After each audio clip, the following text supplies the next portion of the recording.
राज्य ऑलिम्पिक संघटना निवडणुकीचं चित्र स्पष्ट झालंय। ऑलिम्पिकच्या आखाड्यामध्ये दादा विरुद्ध मोहोळ हा सामना रंगणार आहे। अध्यक्षपदासाठी अजित पवार आणि मुरलीधर मोहोळ हे भिडणार आहे। 2 नोव्हेंबरला MOAचा पैलवान कोण हे ठरणार आहे। राज्य ऑलिम्पिक संघटना निवडणुकीचं चित्र स्पष्ट झालंय। अध्यक्षपदासाठी आता अजित पवार विरुद्ध मुरलीधर मोहोळ यांच्यामध्ये थेट लढत होणार आहे। उमेदवारी अर्ज माघारीची मुदत काल संपलेली आहे। यामध्ये कुणीही माघार घेतलेली नाहीये।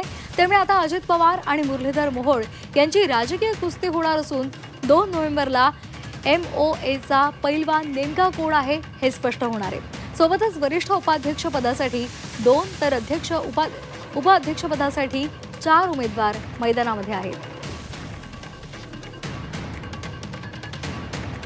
अजित पवार आणि मुरलीधर मोहोळ यांच्यामध्ये ही थेट लढत होणार आहे। त्यामुळे यामध्ये सर्वांचंच लक्ष लागलेलं आहे।